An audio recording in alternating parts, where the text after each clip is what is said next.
Yo, what is up, guys? So much has happened since my video yesterday. There have been so many crazy pickups, and we're not even done yet. XQC came out with a clip yesterday saying that it's not over, guys. Let's just go ahead and play that clip.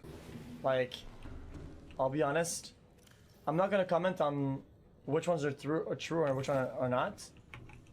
But what I'll say is that it's not all of them, and there's gonna be a lot of trades happening. It's gonna be really fucking spicy.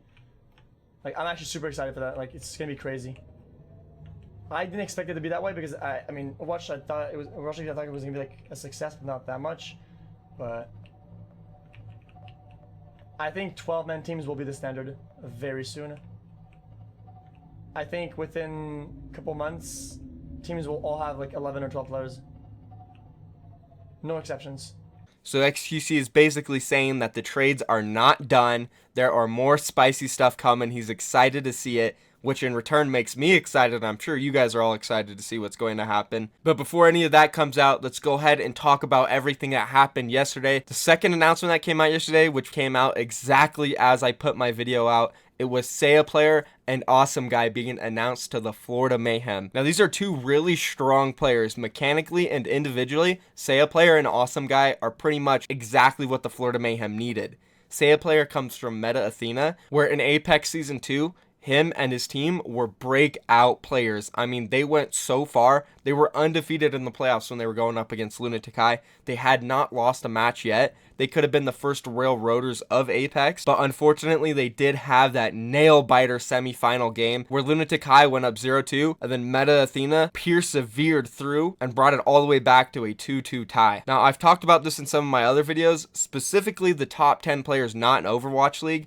where I did list SeaPlayer at, I think, number 5. If Meta Athena would have won this game against Lunatic, that very last game 5 on Hollywood, if they were somehow able to win that, I think they would have been the Lunatic of the scene. They would have went on to win that championship, and I think they would have went on to win another one. But instead, we all know, of course, that's not what happened. And because of their loss, I think the team kind of fell apart a little bit. They were never really able to get back to that level they were at, and they just gradually got worse and worse and worse and never got better again, which was very unfortunate for Meta Athena because they just had so much potential. And honestly, SeaPlayer was just so damn good. His shot was amazing. In Season 2, when he played McCree and Widowmaker, he would not miss shots. I remember watching a game of him on Hollywood, and he swapped to Widowmaker, and this was back when, like, nobody really touched Widowmaker besides, like, Taimu randomly, and this guy's shot was insane. I think there's even a quote out there of Taimu saying SeaPlayer was the only Widowmaker better than him at the time, and I think that was around Season 2. Speaking of Envious and Apex Season 2 and Meta Athena, I think a big reason why Meta Athena was so strong that season is because they came into Apex Season 2 from the Challenger scene, and they were on a crazy win streak from the Challenger scene. They really never lost as a team. They were like 16-0 entering Apex Season 2, and they got placed in a group with Envious, the winners of the last season. And they didn't even face Envious early on in the group stage. They would end up playing BK Stars and MVP Space before they played Envious in the very last match of the group. And Meta Athena hit a 3-0 on them, which basically put Meta Athena in the position where they just beat the defending champs 3-0. And this wasn't just like a regular group stage match. This was the last match of the group, which would decide the first seed going into the playoffs. So there was a lot riding on this. And when Meta Athena 3-0'd Envy, I think it really put it in perspective for them and a lot of other people how good they really were. So as I mentioned already, they went into the semifinals against Lunatic. They lost it 3-2. They never looked the same again. Sure, SeaPlayer was always a good player, but he never really peaked like he did in Season 2. So I'm excited for him to be joining Florida Mayhem. He is going to bring a lot to the team. He can be a more consistent DPS player, which is what they need. They can start mixing it up, throwing Tavik and SeaPlayer in. Even SeaPlayer and Logix can go in together. So it'll be interesting. I'm a big fan of teams picking up new players because now there's going to be a reason for Logix and Tavik to work even harder and improve themselves because now they have a star Korean DPS player there who will likely be taking playtime for them. So if they want to get that playtime back, they're going to have to put that work in. So that's pretty much it for SeaPlayer. And let's go to move on to Awesome Guy. So Awesome Guy is kind of been around for a while. He hasn't been a mainstream player, but he's someone that me personally, I have had experience with just because he's bounced around so many teams as a trial for so long. So his career basically started off back in early 2016, where he played in some NA tournaments with LW Red, and then he competed in Overwatch Apex Challengers trying to get into Apex Season 1 or 2 with LW Red. And then he either ended up getting dropped from LW Red or he left to pursue trials in North America. His last tournament played with LW Red was 2016, December 23rd. So basically like 2017. And I remember in very early 2017, about around January, late February, he started trialing for the team that was being built by TSM, Team Solo Mid. So I don't know how many of you guys actually know that TSM tried to get in the scene. They actually did pick up a team. Personally have a lot of experience with them. They did pick up 3 Kungarna players. They basically poached half of our team and went and built a team together. And they were trialing Awesome Guy for a while. Of course, because me personally, I was connected with some of the players still at the time. You know, they were telling me a little bit of stuff about who they were trialing, who was good, you know. Awesome Guy, great main tank. Doesn't know a slick of English though, which was the main problem for them. And TSM wanted to get him, but that team ended up not working out anyways. TSM backed out of Overwatch. So that was the end of his little run trialing for TSM. After that, I didn't really hear much about Awesome Guy until maybe August, when the Overwatch League signing period was announced, and he started getting trials for Overwatch League teams. I played against him in some scrims. He trialed for a couple as main tank, but I always kept hearing the feedback about him from, you know, people that I knew were trialing with him. He didn't really know any English at all. So that really always held Awesome Guy back from getting on an Overwatch League team or a team like TSM back in the day. So I'm guessing now that he's been picked up by Florida Mayhem, he's been working on his English, and that should be no problem now. And even if his English is somewhat bad still, I'm sure Florida Mayhem is going to hire the people to help him get his English better. So I don't think that'll be an issue for them. Awesome Guy mechanically was always really good. I heard great things about him. The reason he just never really got picked up before in NA was that he just had communication problems. And I think Florida Mayhem will solve that very easily if it is still a problem. If not, then they're in a great position. Awesome Guy and Saya player mechanically both are really good and 100% deserve to be in the Overwatch League. So now that we've talked about the Florida Mayhem pickups, let's go ahead and look at some other things that happened yesterday, because this was just the start of it. Right after the Florida Mayhem announcement, another trade came out from London Spitfire. They are sending Fisher over to the Los Angeles Gladiators. Now, this is very interesting because going into the regular season, I was very high on the Los Angeles Gladiators main tank Remix, because obviously I played with him previously. I had a lot of experience with him, and I knew he was the kind of player that would work very hard to improve and make sure he wasn't slacking in the Overwatch League. And, you know, maybe I was a little biased going into the Overwatch League because I had that personal experience with him, but I did. I thought he would be a great player. I thought him and Muma would really shine in the Overwatch League.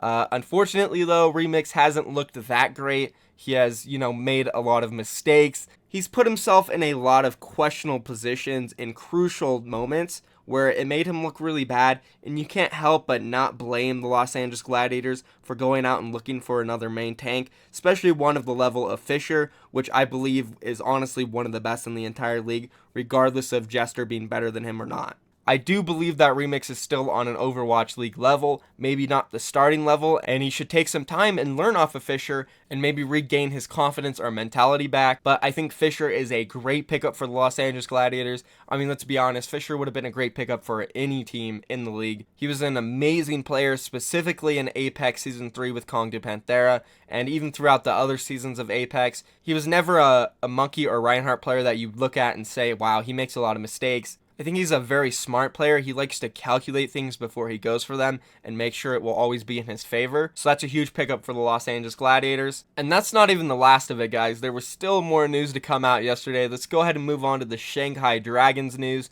which we did cover a little bit. We knew that Jaguri, Otto, and Fearless would all be joining the Shanghai Dragons. Slasher did release an ESPN article about a week ago, and we talked about this in a previous video. But for the sake of some of our new subscribers and viewers on this channel, I'm going to cover it a little bit again. And thank you, by the way, guys, for all the support yesterday. I haven't gained that many subscribers in one day ever. So everybody that dropped a subscription yesterday, I really appreciate it. I'm working very hard on these videos every single day. You can get your daily dosage of Overwatch League content here.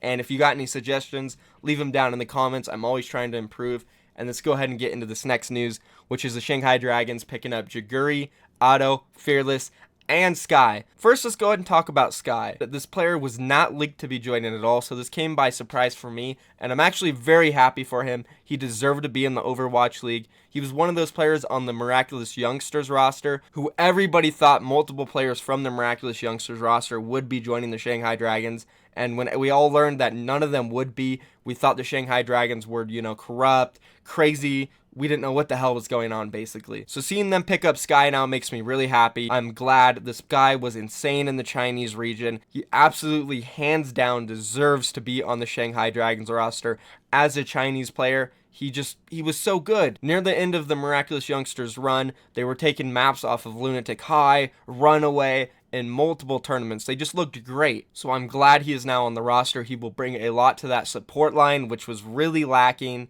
And just for a Chinese Zenyatta player, he looked so much better than the rest of the competition in the Chinese region. There was honestly just no comparison between him and the rest of the Chinese Zenyatas. It would make more sense to just compare him with the insane Zenyatas from Korea because that's the level he was on. So I'm very happy he made it to this roster. I can't wait to see him play. And let's talk about the next player. Now the next player they're picking up is Ado from MVP Space, which I think is honestly a questionable pickup. Otto was basically a sub DPS player for MVP Space during their run in Apex Season 4 and APAC Premier, where they did have some really good results. They beat Lunatic High in a match in Apex 3-2, and then they had some close games against Runaway where they lost 1-3 and 2-4 in the APAC Premier. They got a win off of Meta Athena 3-0, so MVP Space at the time was getting really good results. But the problem with picking up Ado is didn't really play in many of these games, so there's not enough information out there for me to really dissect him as a player and say that it's a good or bad pickup for the Shanghai Dragons. It's just really up in the air for me, questionable. All I do know is that he is a projectile player. He loves the Genji. When he does play, he is typically on the Genji role. So interesting pickup there. And let's move on to the next player, which is Fearless, who is also an interesting player. He was a main tank for Team Element Mystic. Played in the challenger scene of Apex, also in some Nexus Cups, Surge, just some minor and qualifying tournaments in Korea. He never made it into the big leagues. So very similar to Ado, there's just not a lot of information out there as a player. They do need a main tank, so it is nice to see Shanghai Dragons getting a main tank. Roshan just wasn't cutting it, and now they can bring in Fearless, who can work with Roshan. They can both help each other improve, which is nice. So again, I think it's a good pickup regardless of the guy's history, along with Ado. Now let's move on to the last player, which is Jaguri. We talked a bit about her in our last video as well. It is awesome to see a female player joining the Overwatch League. She was the first female player to play in Apex, and she didn't do that great with Rox Orcas. They did get dead last in Season 4, but she was always very promising on the Zarya and D.Va role. She is a great flex tank, so I'm looking for her to make big moves and help improve the Shanghai Dragons. And that's basically it for the Shanghai Dragons acquisitions yesterday. Let's go ahead and move on to the next one, which is the Seoul Dynasty and NYXL, both picking up support players. So let's go ahead and first talk about Gambler, who is set to join the Seoul Dynasty. Gambler actually has a lot of experience. He competed with the NYXL roster when they were known as LW Blue back in Overwatch Apex Season 3, 2, and 1. And then after the Overwatch League deadline, he was signed onto GC Busan's new team Blossom for the up-and-coming Contenders Korean scene. But now he's going to be the backup for Seoul Dynasty's Toby. Gambler was known for his strong Lucio mechanics and communication. And then once the Mercy meta came, I think he was a little less impactful, and that was the reason that he wasn't transferred to the NYXL roster with most of his ex-teammates. But that being said, he could have easily improved since then, and he was held to a high regard on that Lucio. And with the Lucio meta coming back, this could be a big reason why Seoul Dynasty picked him up. But again, they do have Toby, so he will more than likely not see a lot of playtime. He's just another addition to the roster so they can get 12 people going. Like XQC said, we're going to talk about that a little bit at the end of the video, but I agree with the 12-man rosters. I think everybody is going to be looking to get them. Now moving on to the next player in this announcement who is set to join the NYXL, which is Anamo from Ardent, who played in the Pacific region. Many of you guys might not have heard of him. So this Ardent team was basically all Korean. They were a Korean team that decided to move over to the Southeast Asian region. They completely wiped everybody out, and nobody really knew how good this Ardent roster was, simply because they were competing against, Southeast Asian teams and not the Korean teams, which you can't blame them for moving over, because at the time, the Pacific region's prize pool was the biggest out of any tournaments in the entire world. And a reason why he maybe got picked up over some of the other Ardent players is he does have some Apex experience. He played in Season 3 with Mighty AOD. He did receive last place, but regardless, he got that experience. Then he played with Ardent over in the Pacific region, and now he found his way on the New York Excelsior roster, which is one of the best in the Overwatch League. So congratulations to him. I'm sure he's a great player. We'll see what he can do. We'll see how much he ends up playing. I can't expect him to play too much, though, since Arc and Jonak are that good. I think New York Excelsior is probably just looking to fill up their bench, similar to other teams right now. So that's it for all of the Overwatch League trades and blockbuster pickups yesterday, guys. Of course, there is more to come, like XQC had said. But there was some other announcements outside of the Overwatch League, which I think is important to cover, which was the runaway changes. Cox did step down from the runaway roster due to mental and physical issues. He was not feeling it, and he did step down. So because of him stepping down, runaway had to go out there and find someone to fill his shoes. I mean, Cox was a great player. Looking at the runaway roster, I would honestly say he was the best player on the team. Now, I'm sure some of you guys might not agree, because Haxel and Stitch are also amazing players, but I just thought Cox was insane, man. The guy provided so much for the team. He was not only the shot caller, but he was just this amazing Zenyatta player where he would magically get picks every single fight for them. I thought he was one of the best players, so it's sad to see him go, but they did find a replacement, and the guy who will be stepping in for them is Twilight, who does have a lot of experience. He played in Apex Season 1, 2, and 3 with KINGmykL. Now, for you who don't know who KINGmykL is, they played in the Apex region, and someone who came from their team actually is Gamsu, who plays for the Boston Uprising. So they did have some decent players, and they had a good run in multiple seasons, especially their first one where they placed 3rd and 4th. So Twilight will be stepping in as the flex support for Runaway. I'm glad that they have found somebody so soon to replace him, and I expect big things for Runaway in Contenders Korea. And now that is it. I have covered all of the trades and pickups from yesterday, guys. Thank you for sticking out and watching the video. I am going to talk a little bit more about what XQC said and some other things after that, so be sure to stay here, and let's move on to what XQC said, which is that every team is going to be looking to get 11 and 12 man rosters, which I completely agree with XQC, and I've been saying in my videos in the past that these teams like the Lone Spitfire that have 12 man rosters are going to have such an advantage, because these teams have multiple players for the same role who are going to push each other to become the best in the league. So if you look at Rascal and Prophet, for example, two of the best DPS players that ever play the game. Like, seriously, they're both amazing. But because one of them is better, that player is going to get the more starting time. And yeah, I get it. They did sell him over to the Dallas field, but they will get another player to replace him. That was basically a business move on the side of London Spitfire. Put a lot of money in to get Rascal on the team, and now they're going to sell him and get a lot of money back. But back to the 12-man rosters. When you have players that are this good on the same team, they're going to push each other to be that much better. Prophet and Rascal helped each other improve so much during their London Spitfire time. And that goes for every single other player on the London Spitfire who have a counterpart pressuring them to get the playtime. And it's not only this, when you have extra players, they can fulfill extra roles on the team. They can become analysts for the team, personal coaches. They can just do so many things to help the team improve. And let's not forget, they can also do inter-team scrims 6v6 without exposing any types of strategies. I mean, they could really push themselves to the limits and experiment anything within their team, which is honestly amazing. It also allows them to figure out what the best possible combination of roster is versus pretty much any team comp or other team in the league. So like XQC said, I think a lot of these teams are going to be aiming to get at least 11 or 12 people on their rosters. And I expect by the start of Season 2 that every single team will have 11 or 12 people on their roster. And that's it for the video, guys. I just wanted to cover that real quick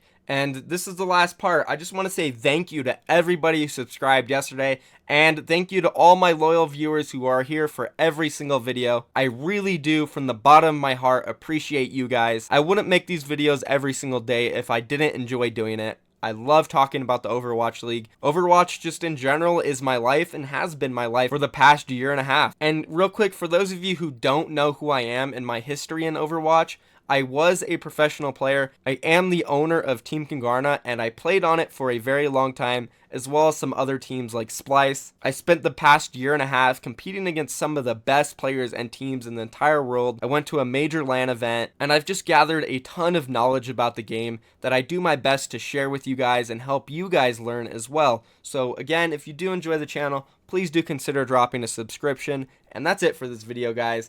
Leave a like, follow my social medias, and I'm out of here. Peace.